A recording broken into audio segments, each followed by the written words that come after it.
Do you have notes? Yeah, I have notes. Do you have the will to live? No. So it's perfect. So we're even. Alright, guys, welcome back to another We Talking About. Today we're talking about Episode 3, Season 1 of iZombie. I noticed you said Season 1.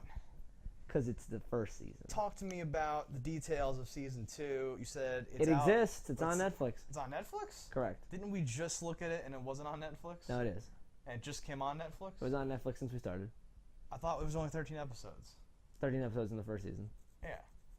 And then there's 13 episodes in the second season. I'll check that. I remember and being I think like... it's more than 13. I think it's like 24. No, we were like asking, like, did this get canceled after its first season? I don't know. There was a whole thing about that. No. Yeah, dude.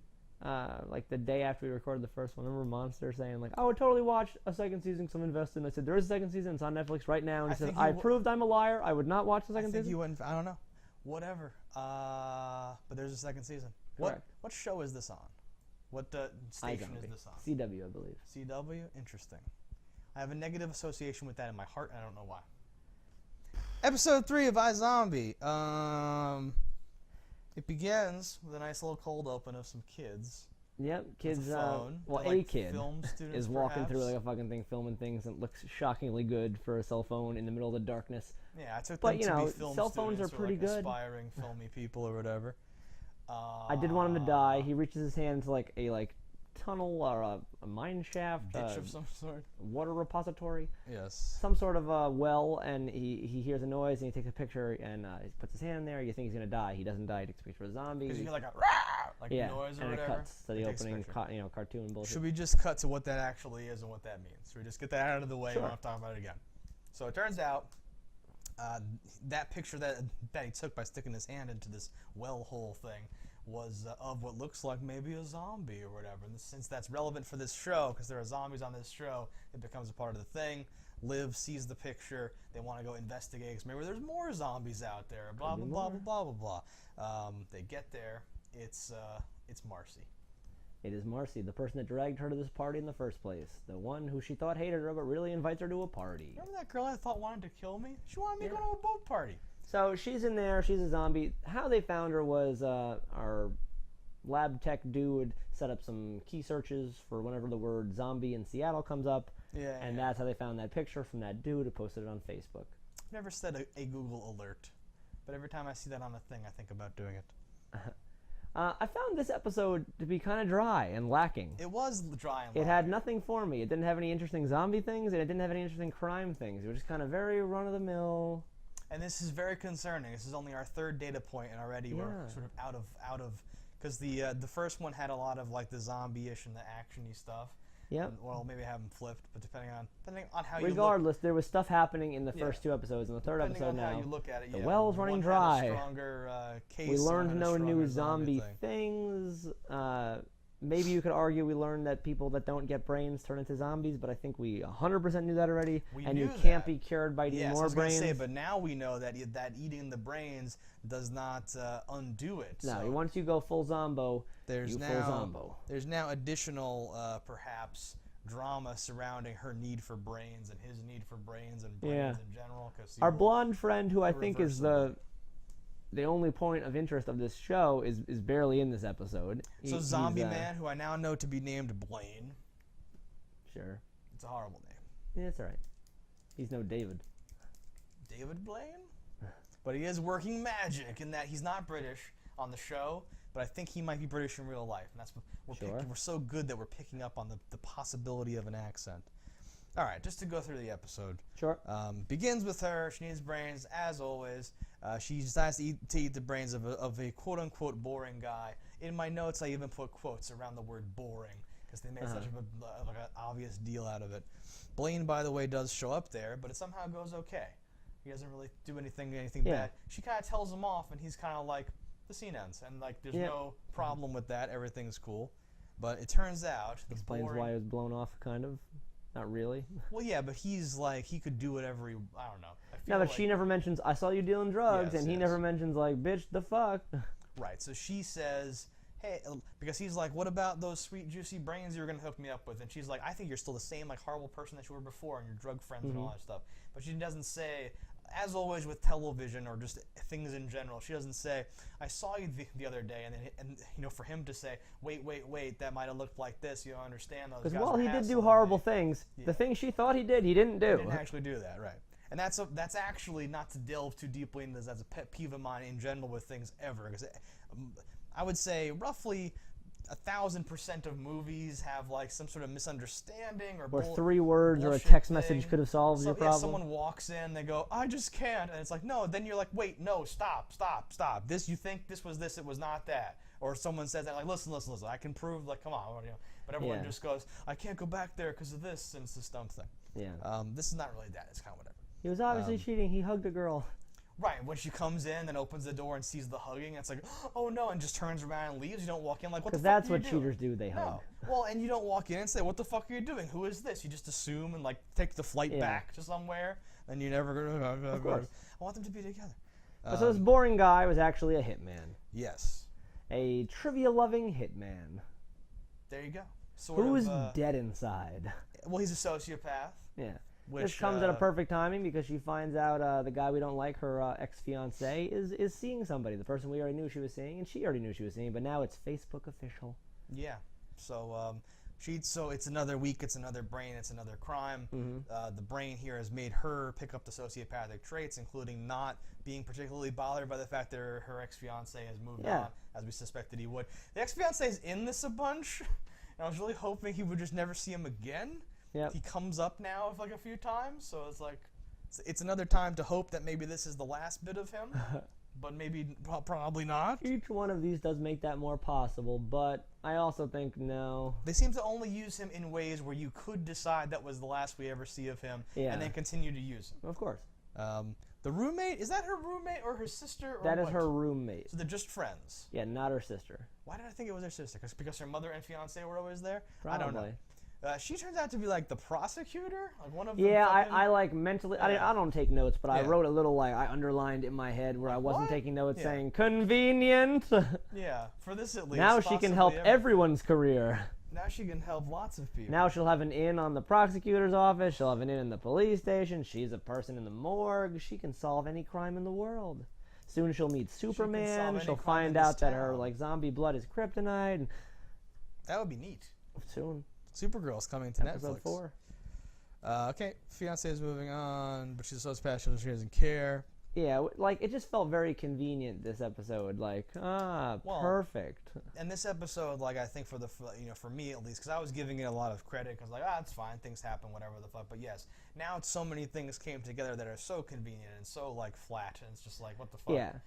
Because when you got to learn Russian or whatever, Romanian, whatever she learned before, it's that wasn't just convenient because you were eating somebody who died who was friends with those people. So yes, you would know the same language. But this is now it's just oh my life, the exact time I need that. Like she'll eat a strong person right when she has to lift a car or something. I wish it worked like that.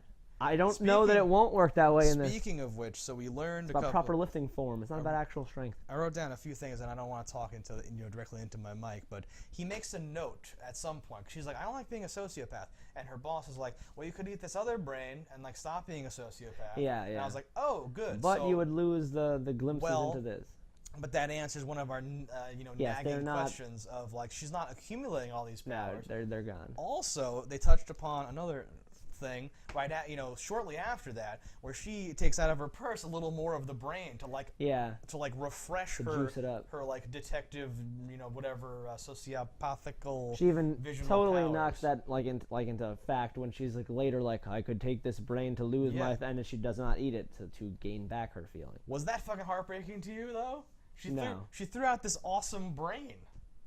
Well, it's only only turn her into this awesome methodical badass whenever she needs it. It's only heartbreaking to me because I'm like, this is food that you shouldn't be throwing away. But then I think back to Dexter and stuff, where I'm like, I guess you shouldn't just leave body parts of people in your house. I know. So it should be kind of as needed. That's true. I just love the idea of her having a fucking those things that have the pills from Monday, Tuesday, Wednesday, and Friday, just having a little bit of brain in there to be able to use different powers at different times. No, and she might fall onto that at some point. That's probably too, I don't know what word it is, but it's too structured or too good or something. That would be you have a utility belt with different things on it. I need brains. as an intelligence. I need cunning. I need to use this now or something like that. I have to crack a safe. Turn up the sexy. Ooh. A little bit Justin Timberlake, bringing it back. You're gonna bring sexy back. Yeah. So she's now investigating the case. She falls right in with the cop. He's full on like, do you have time to tag along? And she doesn't have a job to do anymore. She just goes on cop things all the time. Pretty much. It's totally fine. I get it. It's fine. But like the convenience level on like an all-time high is like, you know, her assistant prosecutor or whatever roommate has a case and is trying to nail this guy to the wall who she knows is innocent because of this that is unrelated to that, and like it's just all these things that it's like, oh, it's all a neat little bow. Right. So like on the surface, dead people would end up in the morgue, and people that kill people might be killed themselves. Like you might kill the hitman because you want to cover up the fact that you hired him to kill this. Like that's fine or whatever. But yes, it's crazy because 3 or 4 people that like needed to be together and end up in the same room. The fact that the cop has this case and that you're dealing with that body and this and that. They end up in the same room, little like by accident, and you're like, wait, no, you should have to like make this happen. These are things that I like would be more accepting of in episode like 25 than I would be in episode 3. Because episode 3, it's still like you're explaining the rules, you're setting things up, you're elaborating on characters, you're learning to do I even care about that guy or this one? Like, do I care if they die? I don't think so. But in this, it's like, all right, and it's this fucking clusterfuck of shit. Well, and it's I said that right at the top of the thing, like it's like alarming that we're already at that point, right? Because this was like a filler episode. But I was alarmed because it was bad. But then there's the second flag of it, like it's like, and it's bad for another reason too. Like it wasn't entertaining, and it was like it's like lazy. Yeah, I would say like filler episode, but like episode 3 should still be swinging. Like we're gonna introduce our 3 or 4 or 5 main interesting things. Episode 4, a clip show. We're gonna go. They're locked in a fridge. Oh, this is remember that time? Like that time. Remember that time Blaine came over and asked for brains and just literally plays the same clip? What about those brains? No. I don't know. But yeah, there's a lot more we could have gone into with Blaine or anybody or whatever instead of just having it be this. Yeah. Anyway, we're moving on. They end up at a cop bar. I made a note. There's a white cop bar. Well, it's Whiteville. Well, so they want to go blend in. Oh, it'll be fine. It's a cop bar, and like the young green black cop parse that sentence, and the psychic albino witch end up going to this bar full of dudes named like Kowalski and fucking like super copy looking cops, like stereotypical cops from Central Casting, and it's trivia night, Stefan. Yes, perfectly convenient. We don't even know that, what makes it even more convenient, it's not like, I don't think the dude that we're looking for, the trivia guy, was someone that frequented this bar. I think was that his picture on the wall? No, that was the other guy's picture. So he just went there accidentally? No, I don't think he went there at all. The guy... Yes, the guy that owed the money was in the bar. But they were like, he must have followed him and killed him that night or whatever the fuck. Yes. That guy was in there for that. But that guy happened to be a trivia expert. It was just. I think he might have been the hitman might have been all about the trivia, but the guy who owned the bar maybe just happened to be the guy that the other guy owed the money to. So still this horrible coincidence. That's what I'm saying. It's the worst series of coincidences ever. But she was still able. It isn't like. But the guy who was like the trivia brain hitman was usually at that bar. It just happened to be that night that he was. No, I don't think he was. Okay. I took it as the other guy, Smitty, the one that was the one that was killed. Yeah. Oh no, he was at that bar that night because he killed him. But I don't think he frequented that bar. I think he was there to kill that guy. Happened to win the trivia. I don't think he lived at that bar like you would think. I don't know if he lived at. I don't know if he frequented the bar. Because the odds are the guy that borrowed the money and the guy that take the trivia are also always there. The guy that the murderer and the one you're trying to kill frequent the same bar all the time. That's very weird. I think. And if that's the case, that's even worse. No. What I was getting at was that I think it's still bad, but not quite what you were thinking it was. I think it's worse. I think that the guy that got killed was only there to talk to the owner about the money that he owed him. I don't think that he was there for trivia, but I'm not sure.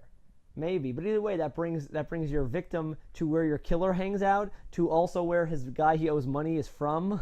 That's what I was saying. That's worse. I think that's worse. So we've probably, if you've happened to watch this episode and you happen to understand it, I feel very happy for you, and I'm sorry in advance.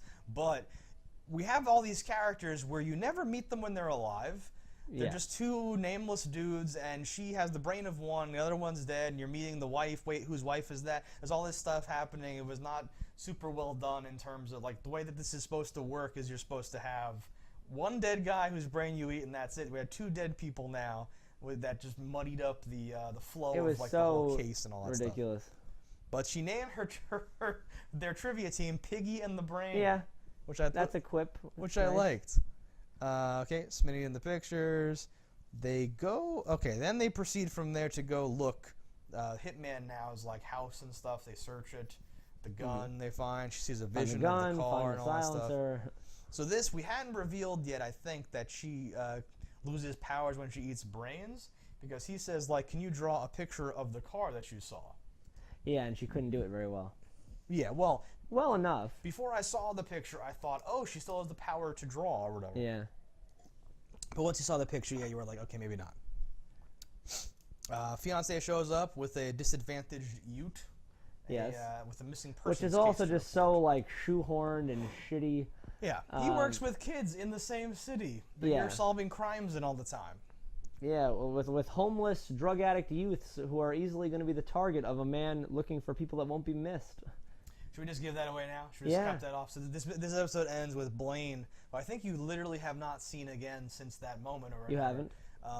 The young dude that the fiance was with is like actively looking for his friend who went missing, and is like asking around. Have you seen my friend? Yeah. Have you seen my friend? Holds up a picture and all stuff. And Blaine goes, oh, dude, like, I just saw him. No, he's, like, down a couple blocks. No, I'll take you there, whatever. And it's okay, person half my age. Yeah, I'm at the skate park because I go to parties with people your age. Just saw him. I just hang out. No, this is fine. And he even throws in, like, is anybody waiting for you? You got to do it. And he's like, no, it's just me. He's like, oh, great. And, like, throws an arm around I'm going to smash your head in with a rock and eat your brain. It's gonna be delicious. That was from earlier, yeah, where he's like, where she's cutting it open, she's cutting the eyes open with a special saw, and he's like, what if you didn't have that saw? What would you do? You can't use an ice pick. And they're like, did you try using an ice pick? And then he's like, I like to use a rock, or whatever, which makes sense. Yeah. Have you seen my friend Blaine? Dun dun. Yeah. Back to the case. The angel investor guy, who was in the first picture that you ever saw ever. Like, when she's like, turn on the news, I'm toasting. The guy all the way to the one side. Turns out, let's just say it turns out it was him. It was him, and he was a real cocky dick about everything he did.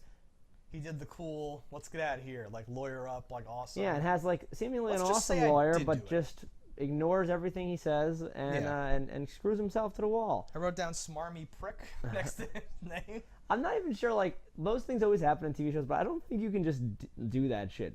All right, we're going to trick you into a confession, and then you confess, and then it just holds up, and, like, you can't have your lawyer tear it apart when he finds out there's no actual witness that would testify.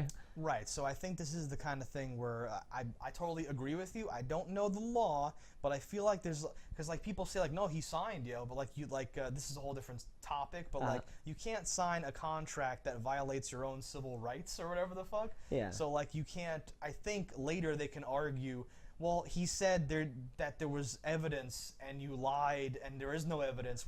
We signed this because you were gonna say. Maybe the guy like didn't have a good evidence, but he has nothing. Like, this is ridiculous. When you say we have evidence that's gonna put you away for a lifetime, or sign this for 30 years, you're being extorted into signing for 30 years. And I'm not even sure you can say one-time offer. If I leave this room, it's off the table or something like that. I think there's like processes or something to review documents. Like, it's a whole thing you're signing. Like, I don't know if that's. No. I don't know.